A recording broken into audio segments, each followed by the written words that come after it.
So this will be a little bit of a case study of my team's journey in creating hardware aesthetic for Google and hopefully give you some insights along the way. So most of you know 20 years ago, Google's founders set out to organize the world's information and make it universally accessible and useful. So we started with software, services, building search, maps, Gmail, Chrome, Android, and dozens of other products that billions of people use every day. Since that original vision, we've moved from only being useful to people using a browser to empowering people when they need our services wherever they are. And most recently, in the last 2 years, we decided to make our own hardware to bring the best of hardware, software, and AI together in a way that only Google can do. So we started out, my job was to really define with the team, what does it feel like and look like when you hold Google in your hands, which was an incredible challenge and honor.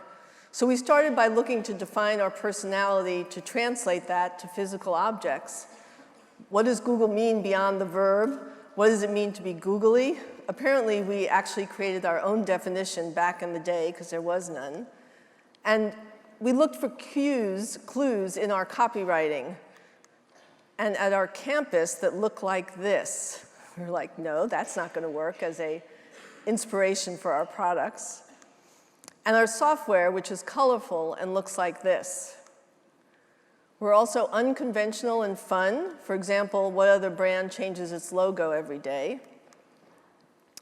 We also thought about how we might belong within the sea of companies that were out there already. We also thought about how much electronics look alike in today's market. And that drove us to want to do something and have a more unique design position that was brand appropriate. And really started talking about on the gauge between value and premium and serious and playful, what was the right aesthetic?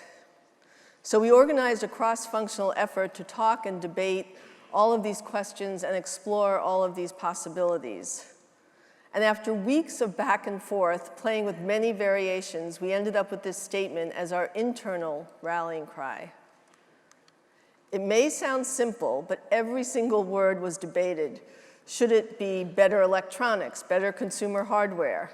We landed on things, as that was the most open-ended. Who knows, as we progress in the future, what these things will be called. Maybe they'll just be called things. We know that the company will continue to support the ecosystem that uses Google's platforms. However, we're putting pressure on our own products to be the best combination of hardware, software, and AI. And we're going to work hard to bring these products to everyone. So our next step was if that's our mission, the question is what's our personality and how do we create a design aesthetic from that? So we looked again at Google's DNA and some of the attributes and said we've always been human, which to us meant authentic, approachable, and humble. We've always been optimistic, as in imaginative, bright, and curious. And we strive to be daring, as in confident and adventurous. So the goal then was to translate these brand attributes into a design language and make sure that our products were uniquely Google, appealing to people, and clearly differentiated from some of the competitors you see here. So this is where we landed, very different, and feels like Google. Hopefully you agree.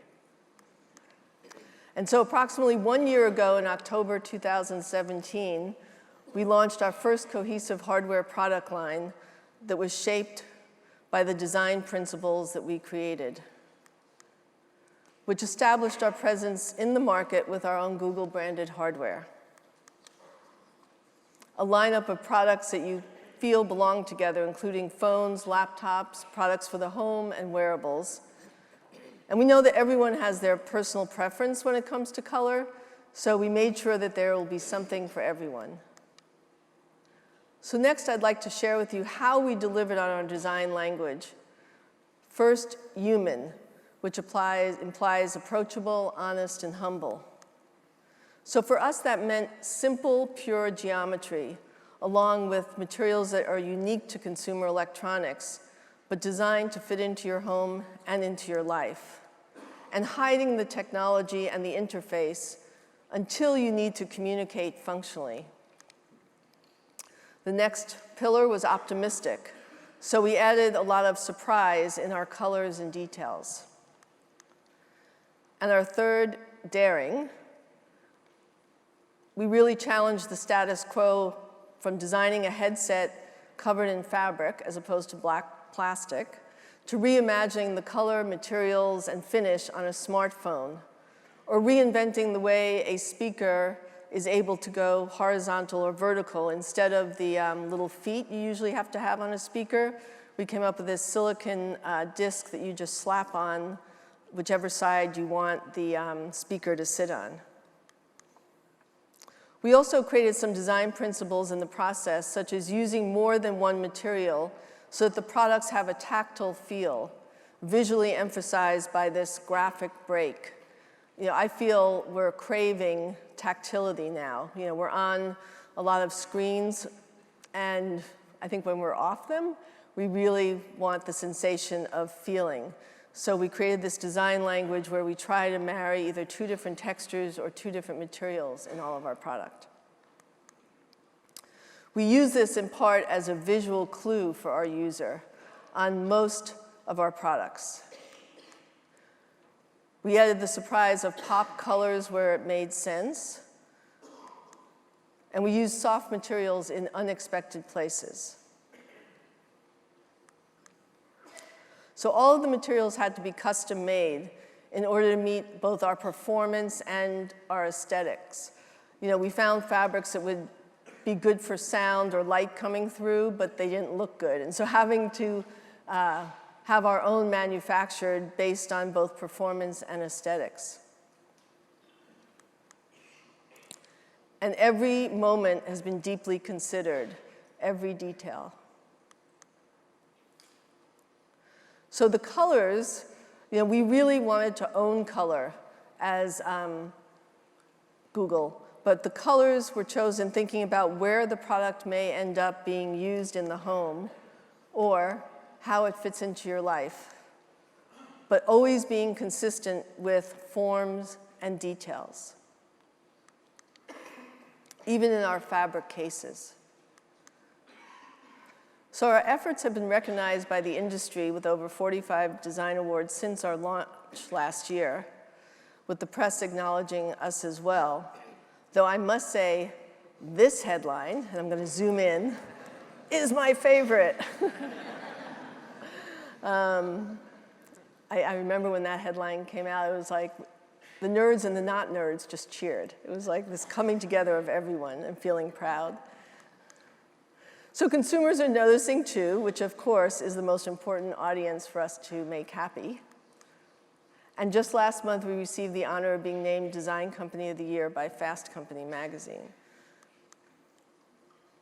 So clearly our story, along with our principles, are resonating.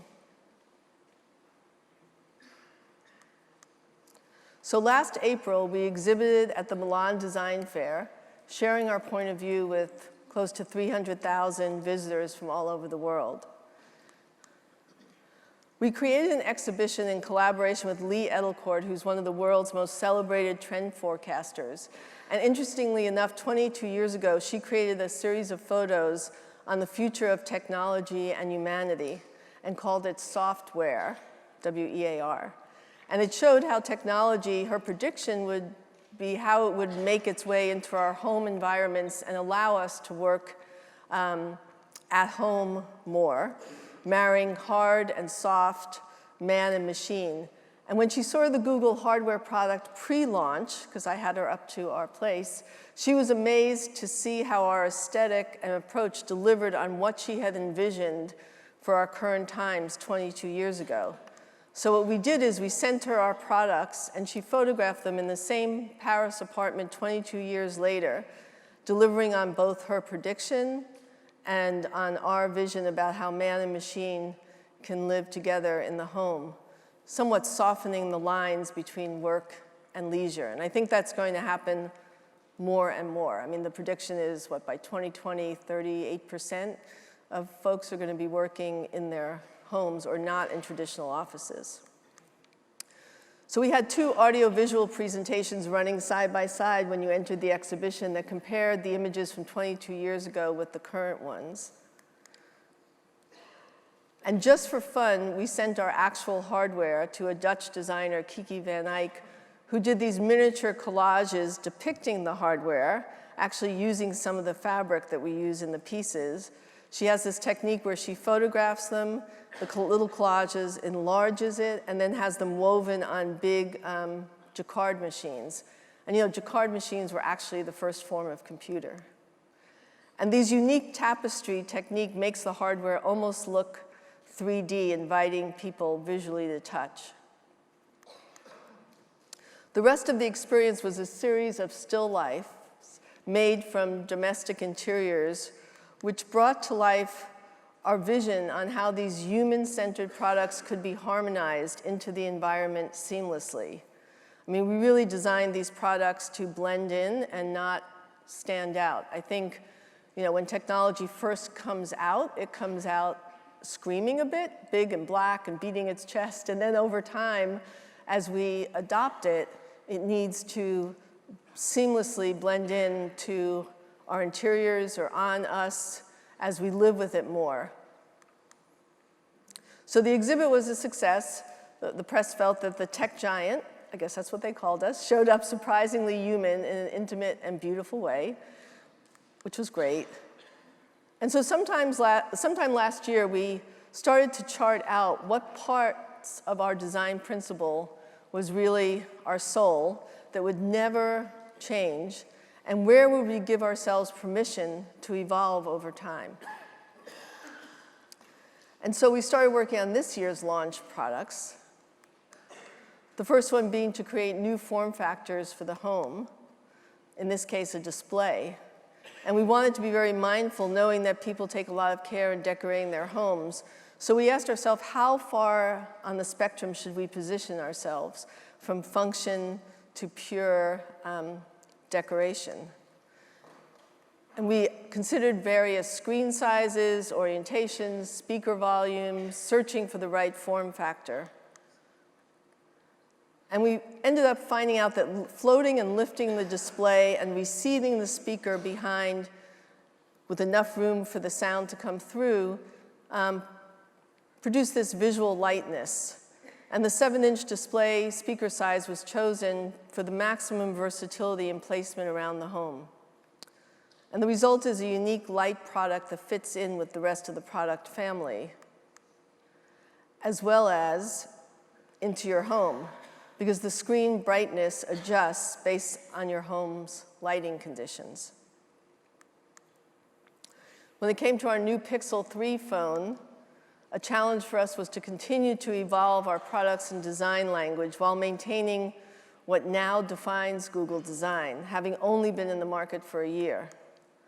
So last week, we introduced a slicker iteration of our signature look on the Pixel 3 phone, and instead of having 2 materials creating that graphic break, we're using one piece of glass where the change in texture is defined by a unique surface treatment that we developed.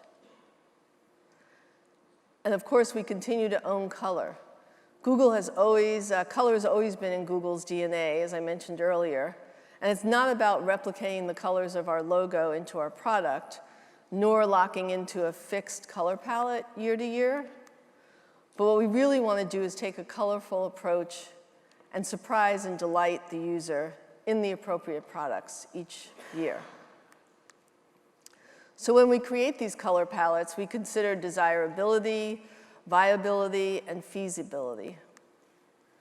We choose the colors for the context that the product will be seen or used in, and we also stay on top of the current worldwide color trends. And our last filter is making sure that the colors we choose feel brand appropriate. But we gather our information from a variety of trend sources and services and exhibits, and look at other influential companies from outside the consumer electronic category as well. I think it's really important that, yeah, we need to know our competition, but more importantly, we need to take in everything that's going on in the world. in many, many product categories, as well as sociological trends. So we take all of that data and create our own thoughts as to how a sociological trend might create a trend and ends up setting mood for a certain color palette. Then we create color and material mood boards. We bring those boards to life with three-dimensional pieces that we find that end up back in the two-dimensional palettes that we create. Ultimately, then we match up product with a specific color. And since we always love playing with the tension of the opposites, seen here is what we call our dark and dreamy palette that mixes midnight blue and black in the same piece. We do go out to consumers and test colors when we need to edit them, but we always do so in families of color. Consumers, usually their first impression is they see multiple colors of the same product exhibited, and that initial impression of a group of products creates the emotion, and then one gets drawn to a specific color, choosing what is right for them. So we make sure that we test colors in families as well as individually. And we also work on how to develop a consistent language, not only in form and color, but in interactions such as sound, touch, and lights. When it comes to our lighting patterns, we look for clues as to how we humans communicate and try to match that as much as possible, such as using a variety of light patterns that closely mimic our human signals, mapping here to a continuous loop versus a solid done, holding steady when charging is complete. So what I just shared with you is a bit about our design process and what we went through, but now I'd like to share what's underneath all of that I believe is where the real secret sauce is. And it's the people. The team from all over, my team came from all over the world with expertise in design, UX, research, engineering, color and materials, and they've worked on a vast amount of product categories. I would say half of them have designed consumer electronics, the other half fashion, furniture, design bikes. In my role, I often call myself the orchestra conductor because I'm the person that brings together the people with different forms of knowledge and talent to collaborate and create. As I see it, we are all the same, yet everyone is different. So the magic happens when people's gifts are amplified in harmony with each other. I make sure to create different events, getting the team together in unique places, mostly in nature. I've heard that come up before today, where all devices are requested to be left on the bus. People remarked how time seems to slow down that day when we were in nature, and we were all taking things in differently. I think nature does that to you. It's actually the ultimate sensory experience with color, texture, sound, and smell, and space all around you. On this organic farm, one had the choice of being a beekeeper for the day or picking perfect flowers among 145 acres and then learning how to arrange them, or picking tomatoes and enjoying them together. I believe that an important element of creating together is trust and connection. We need to create other ways for that to occur outside of our day-to-day work environment. And today I've heard others mention the importance of trust and connection, so I was thrilled. So I believe if you focus on yourself or your singular goals, you may knowingly succeed. But if you forget yourself and truly connect with others to focus on an audacious outcome, that's when unimaginable success happens. The other secret ingredient for me is place. My team recently moved into a building that was gutted on the inside and renovated just for hardware design. We worked closely with the architects to ensure that the way we need to work was supported in this new space, picking all the furniture, colors, and materials that reflected our aesthetic. I requested a space for a design library, which at first was questioned, as we're the company that digitized the world's information. However, I believe that there's no substitute for holding a book in your hand. It's an aesthetic experience. It's not about choosing the physical or digital to me, it's both and I wanted this building to symbolize that.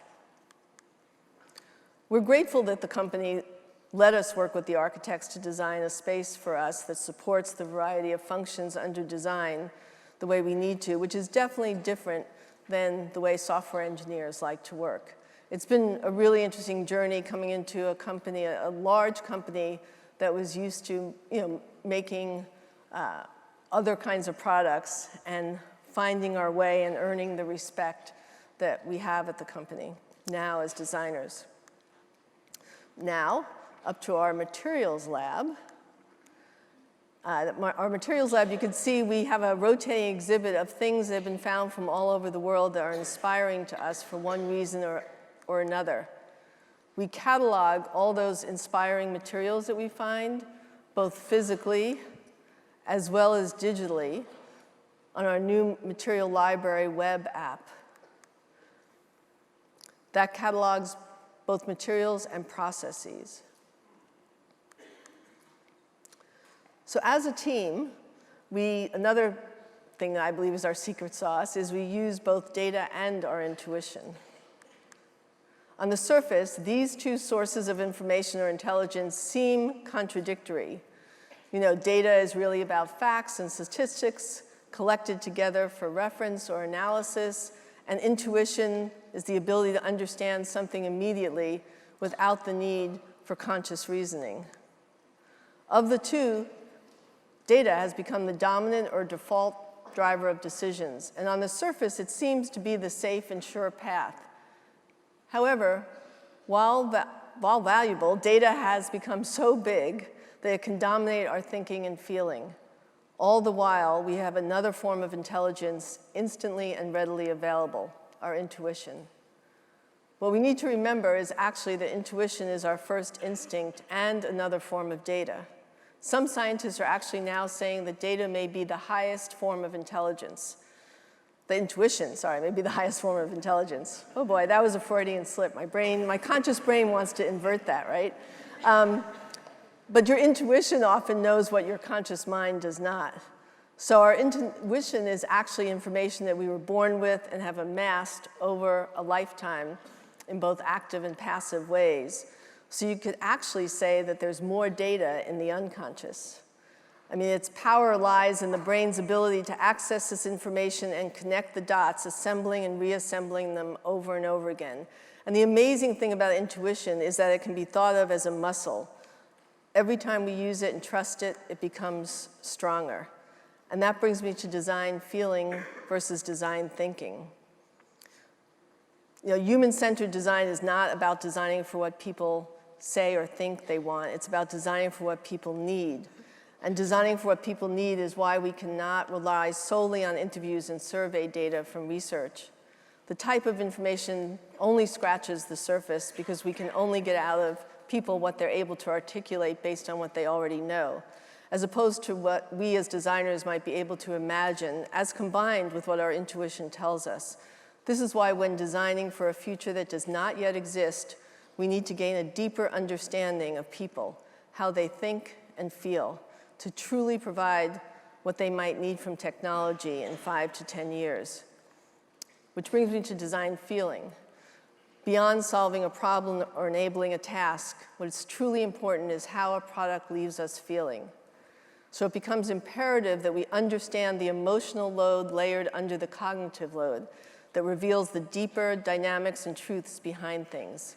Tech changes fast, but human truths don't, and behavior does, but slowly. So we also created the Empathy Lab 3 years ago, which was there to help Google design better, more emotionally resonant products by solving problems at a deeper level of human experience. What we do is blend the superpowers of social sciences with deep listening and design thinking to inspire fresh areas of product exploration. Another group I have within design is called Seed Studio, made up of a versatile team of designers specialized in conceptual design and interactions. This group helps us rehearse the future so that we can inform the present, a necessary exercise I invite us all to do. Thank you.